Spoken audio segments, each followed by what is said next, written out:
मैं आज आपको दो प्रमुख मंदिर का अंतर बताऊंगा, ठीक। और आपको समझाऊंगा कि ये चीज़ कहना चाहिए कि इम्पॉर्टेंट हो सकता है, पेपर में पूछ सकता है, ठीक। और अगर आप इसको जानते हो तो पांडुवंश का क्वेश्चन है, इससे प्रश्न आता है। एक है लक्ष्मण मंदिर और एक है आपका लक्ष्मणेश्वर मंदिर। नाम सेम है लेकिन दोनों का जो डिटेल है वो अलग अलग है, ठीक। अगर बात आती है लक्ष्मण मंदिर की, लक्ष्मण मंदिर पहला,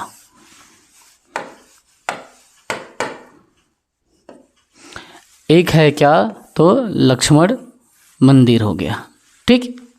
दूसरा है लक्ष्मणेश्वर मंदिर।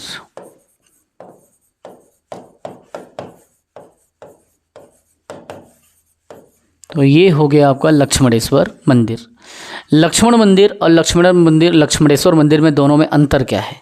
छत्तीसगढ़ के इतिहास में जब ये काल जो है मंदिर के निर्माण के लिए जाना जाता है तो आपको समझना पड़ेगा, जानना पड़ेगा कि इसमें डिफरेंसेस क्या है। जो लक्ष्मण मंदिर है वो कहाँ पे है? तो वो सिरपुर मतलब महासमुंद जिला में है लक्ष्मण मंदिर। और बात आती है लक्ष्मणेश्वर मंदिर की, तो वो कहाँ है? ये है खरौद में। खरौद मतलब जांजगीर चांपा, ठीक। मैं खुद जांजगीर चांपा से हूँ, है ना। तो ये दोनों का सबसे पहले तो पहला हो गया स्थान का डिफरेंस, तो एक सिरपुर में है, एक कहाँ पे है? खरौद पे है। अब दूसरा हम लोग डिफरेंस देखेंगे कि इसको बनाने के लिए प्रारंभ इसको किसने किया था, है ना। निर्माण का कार्य का प्रारंभ किसने किया था, इसको किसने बनवाया था? निर्माण प्रारंभकर्ता कौन थी? तो इसके लिए आता है रानी वटासा देवी, कई जगह वास्टा देवी भी लिखा रहता है, ठीक है। वटासा देवी, इसने इसको बनवाना चालू किया था, ठीक। हालांकि इसको पूर्ण किसने कराया? जो लक्ष्मण मंदिर है सिरपुर का, उसे पूर्ण किसने कराया? तो इसे महाशिवगुप्त बाला अर्जुन ने कराया। किसने कराया? बाला अर्जुन। उसका नाम महाशिवगुप्त था, बाला अर्जुन उसकी उपाधि थी, क्योंकि बचपन से वो अर्जुन की तरह अच्छा तीर का जानकार था। तो इसे अब महाशिव याद रखना। इसका नाम क्या था? महाशिव।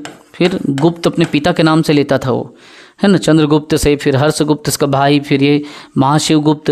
तो ये जो है गुप्त इसके पिता से ये धारण करते थे। तो निर्माण को प्रारंभ किसने किया? तो रानी वटासा ने। लेकिन पूर्ण किसने कराया? तो बाला अर्जुन ने। अब इसमें एक और क्या डिफरेंस आ सकता है? ये किसको समर्पित देवता, किस देवता के लिए है? किस देवता को समर्पित है? तो भगवान विष्णु को समर्पित है, याद रखना। विष्णु भगवान को समर्पित है। इतना बेसिक चीज आप जान लो। इसमें एक बात और जानना पड़ेगा कि ये किस शैली में बना हुआ है, ये किस शैली में इसका निर्माण हुआ है, ये आप जान लेंगे तो आपसे थोड़ा क्वेश्चन इसका आता है तो बन जाएगा। ये नागर शैली में है, याद रखना। मंदिर निर्माण की 3 शैली बताया हूँ, नागर, बेसर और द्रविड़। तो ये नागर शैली में है। ये टोटल हो गया लक्ष्मण मंदिर का। जबकि आगे अगर हम लोग देखें तो लक्ष्मणेश्वर मंदिर के बारे में, इसके स्थान कहाँ पे? खरौद में है, जो कि जांजगीर चांपा में आता है। इसे भी पांडुवंश के समझ लो ईशान देव ने निर्माण किया था। कौन है निर्माण करता? ईशान देव। कौन है भाई? तो ये है ईशान देव, निर्माण करने वाले। अगला, इसमें और क्या इंपॉर्टेंट बात हो सकता है बेटा? तो इसमें हो सकता है ये किस भगवान को समर्पित है? तो ये लक्ष्मणेश्वर मंदिर जो है ये भगवान शिव को या शंकर भगवान को, महादेव को समर्पित है।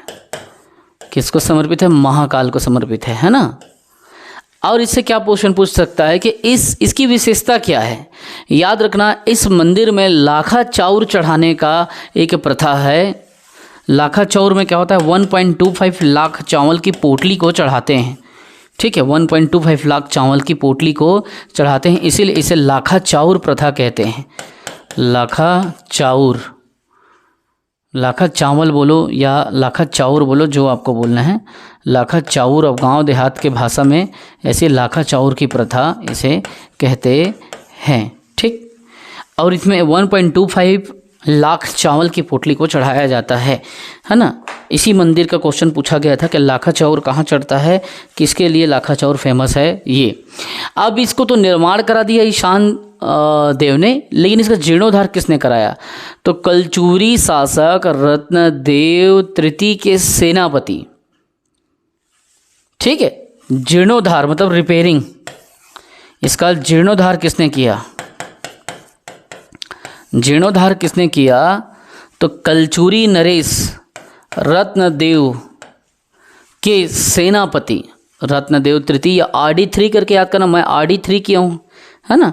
रत्नदेव तृतीय के सेनापति कौन? गंगाधर राव ने कराया, है ना। सेनापति RD3 के सेनापति कौन? गंगाधर ही शक्तिमान है ना, गंगाधर राव ने कराया था। तो ये बेसिक डिफरेंसेस है ना, लक्ष्मण मंदिर और लक्ष्मणेश्वर मंदिर के बीच में। इससे क्वेश्चन आता है, याद रखिएगा। और एक स्टूडेंट ने मुझे मैसेज किया, सर त्रिकलिंगाधिपति की उपाधि किस वंश के शासक को ने धारण किया था? तो याद रखना बेटा, वो सोमवंशी शासक था। उड़ीसा के जो सोमवंश थे वो त्रिकलिंगापति की उपाधि धारण करते थे, ठीक है। तो ये कहाँ के थे? तो सोमवंशी था। सकल कोसला अधिपति के धारण को बता चुका हूँ, तीवरदेव जो कि पांडु वंश के थे, और पृथ्वीदेव प्रथम कलचुरी वंश के थे। वो दो शासक थे छत्तीसगढ़ से जो सकल कोसलाधिपति की धारण करते थे उपाधि, तीवरदेव जिसको पांडु वंश का हम लोग जानते हैं, पढ़ चुके हैं, और पृथ्वीदेव प्रथम जो कि कलचुरी वंश के थे। ये दो चीज़। और आता है भोगवतीपुरेश्वर की उपाधि कौन धारण करते थे? तो ये अभी आप लोग पढ़े नहीं हो, मैं बता रहा हूँ। छिंदक नागवंशी शासक जो होते थे बस्तर में, जो नागवंश होते थे, नागवंश दो भाग में बटा है, बस्तर में, कवर्धा में। तो जो बस्तर के शासक थे वो भोगवतीपुरेश्वर की उपाधि धारण करते थे।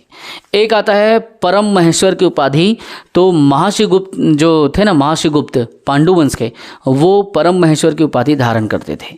एक आता है सेंट ऑफ जेरूशलम की उपाधि, तो रुद्र प्रताप देव जो है काकतीय वंश का राजा था, उसे सेंट ऑफ जेरूशलम की उपाधि अंग्रेजों ने दिया था, है ना। बस्तर में ये आए थे, बस्तर में उसका शासन व्यवस्था चलता था, जिसमें मेरिया विद्रोह इत्यादि का चर्चा मैं आप लोगों को बता चुका हूँ, है ना।